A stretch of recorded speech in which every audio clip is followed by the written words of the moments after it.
Hello everyone, let's start with this table today. आज हमने जो टॉपिक करना है इसका नाम है knowledge and skills needed for processing food processing and technology. Food processing and technology के फील्ड में काम करने के लिए किस तरह के नॉलेज और स्किल्स हमें चाहिए। इसमें 3 तरह की फील्ड्स होती हैं। जब हम फूड एज अ मटेरियल में काम करते हैं, या हम फूड प्रोडक्ट डेवलपमेंट में काम करते हैं, या फिर हम रेसिपी डेवलपमेंट में काम करते हैं, तो हमें अलग अलग तरह के स्किल्स चाहिए होते हैं। तो पहला, फूड एज अ मटेरियल में सीजनल अवेलेबिलिटी ऑफ फूड के बारे में हमें पता होना चाहिए कि हर सीज़न में कौन से डिफरेंट टाइप के फूड स्टफ्स मिलते हैं, क्योंकि हमें पता है कि सीजनल होते हैं कुछ फूड और वो हर सीज़न में नहीं मिलते हैं, और कुछ सीजन्स में मिलते हैं। तो वो कौन से सीजन्स हैं, और सीजनल फूड ही खाना चाहिए हेल्थ के लिए, हेल्थ की बेटरमेंट के लिए। फिर nature and properties of food हमें पता होनी चाहिए। खाद्य पदार्थ की या एक फूड की नेचर प्रॉपर्टीज़ क्या है, वो कैसे ठीक होता है, कैसे ख़राब होता है, उसके अंदर क्या न्यूट्रिएंट्स हैं उसके बारे में, उसकी कॉस्ट कितनी है, क्योंकि जब हम रॉ मटेरियल ख़रीदते हैं तो हमें कॉस्ट का आइडिया होना चाहिए। इन्फ्लुएंस ऑफ केमिकल पेस्टिसाइड्स, उसमें जो पेस्टिसाइड्स होते हैं उसका क्या इन्फ्लुएंस हो सकता है, मॉइस्चर से वो कैसे ख़राब हो सकता है, कितने टाइम तक वो ठीक रहेगा, टेम्परेचर का और एडिटिव्स का उसके ऊपर क्या असर होता है। Assessment of quality of raw food, कच्चे फूड का क्वालिटी असेस करना हमें आना चाहिए जब हम रॉ मटेरियल को डील कर रहे हैं तो, और उसके अंदर इंग्रेडिएंट्स कौन से होते हैं जो उसकी क्वालिटी को डिटरमिन करते हैं। फिर हमें फूड हाइजीन और फूड सेफ्टी के बारे में भी पता होना चाहिए, and knowledge of information technology for contemporary food production, और आज के टाइम पे फूड प्रोडक्शन में किस तरह की टेक्नोलॉजी यूज़ हो रही है उसकी नॉलेज। तो ये हमें चाहिए जब हमें फूड एज अ मटेरियल के ऊपर फोकस करना है। फिर आता है फूड प्रोडक्ट डेवलपमेंट। इसके ऊपर बहुत क्वेश्चंस आते हैं कि इस फील्ड में अगर हम काम कर रहे हैं तो हमें कौन कौन सी नॉलेज होनी चाहिए। इसमें पहली चीज़ तो है कि फूड प्रिपरेशन की होनी चाहिए। फूड कैसे प्रिपेयर होता है, लार्ज स्केल पे इसकी कुकिंग किस तरह की जाती है, प्रोडक्शन की, इसलिए ये लार्ज स्केल की बात हो रही है। तो लार्ज स्केल पे कुकिंग स्किल्स कौन से चाहिए होते हैं। Then knowledge of product specification, और उसकी टेस्टिंग कैसे होती है। Observing and measuring quality control as per specification, quality check करना आना चाहिए क्योंकि आप लार्ज स्केल पे फूड प्रोडक्ट डेवलप कर रहे हो। Assessment by sensory method, sensory का मतलब है उसको सूंघ के या उसको टेस्ट करके आप उसको चेक कर सको। And industry practices and manufacturing systems and their control, किस तरह से उनकी मैन्युफैक्चरिंग हो रही है।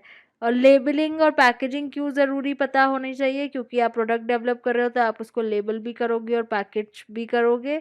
और HACCP क्या काम करती है इसकी नॉलेज होनी चाहिए हमें फूड प्रोडक्ट डेवलपमेंट में। रेसिपी डेवलपमेंट में अगर हम काम कर रहे हैं तो हमें कुकिंग स्किल्स की नॉलेज होनी चाहिए। इंग्रेडिएंट्स कैसे यूज़ किए जाते हैं, उसको कैसे हमने वे करना है, मेजर करना है। डिज़ाइनिंग और एनालाइजिंग बेसिक रेसिपी कैसे डिज़ाइन करते हैं। फूड हैंडलिंग स्किल्स, फूड कैसे हैंडल किया जाएगा, उसको हाइजीनिकली और सेफ्टी कैसे उसकी मेंटेन की जाएगी। टूल्स कौन से यूज़ होंगे कुकिंग में। Innovation in product design and preparation according to consumer production, क्या इनोवेशंस हैं प्रोडक्ट डिज़ाइन में और कंज्यूमर परसेप्शंस क्या हैं, और इंफॉर्मेशन टेक्नोलॉजी का यूज़ आजकल क्या हो रहा है। तो ये अलग अलग स्किल्स रिक्वायर्ड हैं अलग अलग फील्ड में जो फूड टेक्नोलॉजी से रिलेटेड है। देन प्रिपेयरिंग अ करियर में ये बोल रहे हैं कि फूड इंडस्ट्री के अंदर प्रोसेसिंग भी होती है, मैन्युफैक्चरिंग भी होती है, रिसर्च एंड डेवलपमेंट भी होता है, किसके ऊपर, जो एग्जिस्टिंग फूड प्रोडक्ट्स हैं या जो नए आ रहे हैं उसके ऊपर। कंज्यूमर मार्केट के ऊपर रिसर्च होती है, नई टेक्नोलॉजीज़ के ऊपर रिसर्च होती है। ये सब चीज़ें इसलिए की जाती हैं ताकि हम ये इंश्योर कर सकें कि फ़ूड सेफ़ हो, जो बन रहा है फूड, जो मार्केट में आ रहा है वो फूड सेफ़ हो, उसकी क्वालिटी मेंटेन रहे, और उसकी जो कॉस्टिंग है वो इस तरह से हो कि प्रॉफिटेबल प्रोडक्शन हो, बनाने वालों को प्रॉफिट हो, और जो खाने वाले लोग हैं उनके लिए सेफ्टी भी रहे। तो फूड टेक्नोलॉजी की किस किस तरह की चीज़ों में स्पेशलाइज कर सकते हैं हम। बेवरेजेस वाली फील्ड में, डेयरी प्रोडक्ट्स की फील्ड में, मीट एंड पोल्ट्री में कर सकते हैं, सी फूड में, फैट एंड ऑयल में कर सकते हैं, स्टेबलाइज़र प्रिजर्वेटिव्स वगैरह कैसे यूज़ होते हैं उसमें स्पेशलाइजेशन कर सकते हैं। तो यहाँ पे बताया है कि आप food science, food chemistry, microbiology, food processing ये सारी चीज़ें पढ़ सकते हो। Analysis of raw and cooked manufactured food for composition of quality and safety कर सकते हो। फूड इंग्रेडिएंट्स के बारे में पढ़ सकते हो। प्रोडक्ट स्पेसिफिकेशन क्या होती हैं वो पढ़ सकते हो। सेंसरी इवैल्यूएशन कैसे की जाती है। इंडस्ट्री प्रैक्टिसेस क्या है आजकल के टाइम पे, क्या क्या डिस्ट्रीब्यूशन चैनल्स हैं, कंज्यूमर कैसे चीज़ें परचेज़ कर रहा है उसके पैटर्न क्या है, पैकेजिंग लेबलिंग कैसे की जा रही है, आईटी का क्या यूज़ है इस फील्ड में। तो ये सारी चीज़ें आप पढ़ सकते हो। तो जब आप अपनी 12th कर लेते हो तो आप एक शॉर्ट टर्म सर्टिफिकेट कोर्स कर सकते हो। जैसे अगर आपके पास टाइम नहीं है तो शॉर्ट टर्म कोर्स होता है 6 महीने का, 1 साल का डिप्लोमा भी हो सकता है जो आप कर सकते हो। जैसे यहाँ पे इन्होंने एक इंस्टीट्यूट का नाम बताया है, central food technological research institute, जिसको शॉर्ट में CFTRI बोलते हैं, मैसूर में है ये।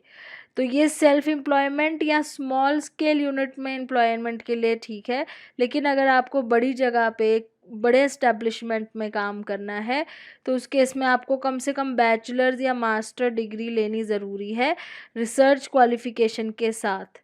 तब आपको बड़े एस्टैब्लिशमेंट्स में और अपना खुद का एक एंटरप्रेन्योरशिप करने का मौका मिल सकता है ग्रेजुएट और अंडर ग्रेजुएट प्रोग्राम्स के साथ, जो कि फूड प्रोसेसिंग टेक्नोलॉजी में स्पेशलाइजेशन करवाते हैं। स्कोप क्या है इसमें, क्योंकि आजकल इन चीज़ों की डिमांड बहुत ज़्यादा बढ़ गई है, प्रोसेस फूड की, पैक फूड की, कन्वीनियंट फूड की, या शेल्फ लाइफ जिनकी ज़्यादा हो, इन चीज़ों की रिक्वायरमेंट बहुत बढ़ गई है। इसीलिए इस तरह की इस फील्ड में प्रोफेशनल्स की ज़रूरतें भी बढ़ गई हैं। फूड टेक्नोलॉजी की फील्ड में, फूड प्रोसेसिंग की फील्ड में आजकल रिक्वायरमेंट भी बढ़ गई है ऐसे लोगों की जिनको इन सब चीज़ों की नॉलेज हो। Okay, so the work of food technologist is mainly in food industry, quality control department, hotels में, हॉस्पिटल्स में, लेबलिंग पैकेजिंग इंडस्ट्री में, ब्रूरीज में, सॉफ्ट ड्रिंक इंडस्ट्रीज़ में, ऐसी जगहों पे बहुत ज़्यादा रिक्वायरमेंट निकलती ही रहती है फूड टेक्नोलॉजिस्ट के लिए। और इसके अलावा आप एंटरप्रेन्योर के लिए भी बहुत अच्छा आपके पास ये मौका है, क्योंकि इस टाइम पे इसकी डिमांड बहुत ज़्यादा हाई लेवल पे है। तो ये करियर एवेन्यूज़ हैं: production managers, project implementation, marketing and sales personal, sensory evaluation, quality assurance, research and development, project financing, project appraisal, teaching and research, entrepreneurship development, consultancy, technical marketing of products. ये सारे आपके career avenues हैं। अब ये कुछ बात कर रहे हैं कि ग्लोबलाइजेशन होने की वजह से इंडिया ने फॉरेन इन्वेस्टमेंट के इतने ज़्यादा अपॉर्चुनिटीज़ ओपन कर दी हैं, तो बाहर की फॉरेन कंपनीज़ जो हैं, मल्टीनेशनल कंपनीज़ जो हैं, वो इंडिया में आके अपना R&D और एजुकेशनल सोर्सिंग फैसिलिटीज़ इंडिया में सेटअप कर रही हैं। इसीलिए जो भी फूड टेक्नोलॉजी की फील्ड में पढ़ाई करते हैं, फूड साइंटिस्ट बनते हैं, उनके लिए एक बहुत ही अच्छा मौका है कि इंडिया में और फॉरेन ऑर्गेनाइजेशन में जाके भी वो काम कर सकते हैं। ठीक है, सेल्फ एम्प्लॉयमेंट एवेन्यूज़ में ये बोल रहे हैं कि फूड प्रोसेसिंग इंडिया में पहले तो स्मॉल स्केल, कॉटेज स्केल पे होता था, लेकिन उस टाइम ट्रेनिंग वगैरह नहीं दी जाती थी। जैसे ये पहले पापड़, मुरब्बा, पिकल्स वगैरह बनाते थे, तो ये स्मॉल स्केल लेवल पे किया जाता था लोकल कंजम्पशन के लिए। लेकिन अब क्योंकि गवर्नमेंट ने क्योंकि एग्रीकल्चर में इतनी ग्रोथ हो गई है, हॉर्टिकल्चर में इतनी ग्रोथ हो गई है, पिसीकल्चर में हो गई है, और रॉ मटेरियल की प्रोडक्शन में इतनी ग्रोथ हो गई है कि गवर्नमेंट ने इन चीज़ों को सपोर्ट करना शुरू कर दिया है। और जो एंटरप्रेन्योर्स खुद का अपना कोई काम इन चीज़ों में शुरू करना चाहते हैं, उनको भी गवर्नमेंट फाइनेंस प्रोवाइड कर रही है, ट्रेनिंग दे रही है, इंफ्रास्ट्रक्चर दे रही है, मार्केटिंग फैसिलिटीज़ दे रही है, बैंक से उनको इजीली लोन मिल जाता है, खासकर अगर वुमेन एंटरप्रेन्योर्स हों तो जगह भी मिल जाती है। ठीक है, तो self employment venture food technology में आजकल हाईली टेक्नोलॉजी ओरिएंटेड हो गया है, इन्वेस्टमेंट इंटेंसिव हो गया है, और इसमें काफ़ी सारे यूनिट जैसे salted peanut, drinking water pouches, ये सारी छोटी छोटी चीज़ें भी बहुत ज़्यादा आजकल चलने लग गई हैं। फिर लास्ट में कुछ फैक्ट्स हैं। The Indian food industry with size of $61 billion rank 5th in terms of size. ये क्वेश्चन आपको एक बार आया था, एक बार एग्जाम में पूछा गया है कि इंडियन फूड इंडस्ट्री का कितना साइज है। 5th है रैंक, 5th रैंक है साइज के टर्म्स में। और जीडीपी में 6% का कंट्रीब्यूशन है इसका। और इंडिया जो एक्सपोर्ट करता है फूड प्रोडक्ट्स उसमें 13% कंट्रीब्यूशन है, ठीक है। और 6% of the total industrial investment in the country. Beside, it is estimated to grow at the rate of 20%, of which processed food segment accounts for 25। तो अगर पूरा फूड इंडस्ट्री को कह रहे हैं कि अगर ये 20% की रेट पे बढ़ रहा है तो उसमें से 25% जो है वो हिस्सा फूड उसका है, प्रोसेस्ड फूड का है, जिसमें मिल्क और मिल्क के प्रोडक्ट्स, स्नैक्स, बेकरी प्रोडक्ट्स, ये सारी चीज़ें आ जाती है। तो this finishes your chapter and then इस चैप्टर के बाद ये था हमारा चैप्टर नंबर 5। और इसी से रिलेटेड अगला चैप्टर है जो चैप्टर 6 है, जो फूड क्वालिटी की बात करता है। तो उसको अब हम शुरू करेंगे। तो हमारा अगला चैप्टर है chapter 6, food quality and food safety. आपके पिछले चैप्टर से ही रिलेटेड है ये काफ़ी ज़्यादा। और ये बात कर रहा है कि फूड एक मेजर डिटर्मिनेंट है हेल्थ का। हम सबकी हेल्थ के लिए फूड एक बहुत बड़ा फैक्टर है जो हमारे हेल्थ के, हमारे nutritional status, productivity of the population, पूरी पॉपुलेशन की प्रोडक्टिविटी को डिटरमिन करता है। तो ये बहुत ज़रूरी है कि जो फूड हम खा रहे हैं वो सेफ़ होना चाहिए। किसी भी देश की कितनी प्रोडक्टिविटी है पॉपुलेशन की या उनका न्यूट्रिशनल स्टेटस कितना है, वो फूड पर डिपेंड करता है। फूड बॉर्न इलनेस होती हैं जब हम गंदा खाना खा लेते हैं या ऐसा खाना खा लेते हैं जो कंटामिनेटेड है या एडल्ट्रेटेड है, जिसमें मिलावट है। तो ये मेजर प्रॉब्लम रहा है हमेशा से पब्लिक हेल्थ कंसर्न का। और इंडिया में कह रहे हैं कि 2015-16 में एक बारी नेशनल फैमिली हेल्थ सर्वे हुआ था, जिसमें ये बताया है कि more than 2 lakh children less than 5 years of age suffered from acute diarrhoea. 2 lakh बच्चों को डायरिया हो गया था। और इतना ही नहीं, अगर हम उस चीज़ को कंट्रोल ना करें, फूड बॉर्न इलनेस को, खाने से होने वाली बीमारियों को, तो इससे हम हमारे लिए एक मोर्टेलिटी इशू भी हो सकता है, ठीक है। एंड इससे क्या होगा, हमारे कंट्री में ट्रेड एंड टूरिज़्म ख़राब होगा। लोग आना जाना बंद कर देंगे ऐसी जगह पे जहाँ पे खाना साफ़ नहीं मिलता है। अर्निंग्स का लॉस होगा, अनएम्प्लॉयमेंट होगी और इकोनॉमिक ग्रोथ जो है वो डाउन चली जाएगी। तो फूड सेफ्टी की सिग्निफिकेंस क्या है? सिग्निफिकेंस ये है कि हमारे होम लेवल पे, यानी कि घर से ही शुरू करके इंडस्ट्रियल लेवल तक फूड सेफ्टी और क्वालिटी बहुत इम्पॉर्टेंट है। खासकर वहाँ पे जहाँ पे लार्ज स्केल फूड प्रोडक्शन होती है एंड प्रोसेसिंग होती है। And also where food is freshly prepared and serve, जहाँ पे फ्रेशली फूड प्रिपेयर किया जाता है और सर्व किया जाता है। पहले ये सारी चीज़ें घर पे होती थी, बट आजकल क्योंकि डिमांड इतनी बढ़ गई है तो इसके लिए अब स्पेशल इंडस्ट्रीज़ बन गई हैं जहाँ पे सेफ्टी का ध्यान रखना बहुत ज़्यादा ज़रूरी हो गया है। The quality of food stuff raw as well as processed is of public health concern. Raw food stuff हो या प्रोसेस फूड स्टफ हो, पब्लिक हेल्थ के लिए वो बहुत ज़्यादा ज़रूरी है। और इसीलिए आजकल के टाइम पे ये सेफ्टी का ध्यान रखना एक तरीके से चैलेंज हो गया है। और इसके लिए बहुत सारे फैक्टर्स रिस्पॉन्सिबल हैं। पहली चीज़ तो changing lifestyle, fast changing lifestyle और ईटिंग हैबिट। लाइफस्टाइल में इतना चेंजेस आ रहा है लोगों की, लोग बाहर खाना खाना पसंद कर रहे हैं और फ्रेश खाने से ज़्यादा पैकेज फूड पसंद आता है लोगों को। तो इसीलिए बल्क में हैंडल किया जा रहा है लोगों द्वारा फूड जो है वो, इतने सारे लोग उसको बल्क में बनाते हैं। वहाँ पे खाना जल्दी ख़राब होने के चांसेस होते हैं जब बहुत सारे लोग फूड को हैंडल कर रहे हों। इंडस्ट्री में जब फूड प्रोडक्ट बनते हैं तो वहाँ पे एक नहीं हज़ारों लोग होते हैं जो उसको हैंडल करते हैं, तो इसलिए कंटामिनेशन के चांसेस बहुत ज़्यादा हो जाते हैं। And food items are prepared many hours in advance, बहुत पहले बना दिए जाते हैं और उसको ढंग से अगर स्टोर ना किया जाए तो वो जब तक कस्टमर के पास पहुंचते हैं वो ख़राब होने के चांसेस होते हैं। तो ये सारे फैक्टर्स हैं, एक तो चेंजिंग लाइफस्टाइल है, चेंजिंग ईटिंग हैबिट्स है, bulk handle by many person, और it is prepared many hours in advance. ये सारी चीज़ें हैं जो ये फैक्टर्स जो ये क्रिएट करती हैं कि हमारी फूड सेफ्टी आज के टाइम पे जो है वो बहुत ज़्यादा रिस्क पे है। बहुत सारे प्रोसेस्ड एंड पैकेज फूड आ गए हैं, इसलिए सेफ्टी इम्पॉर्टेंट है।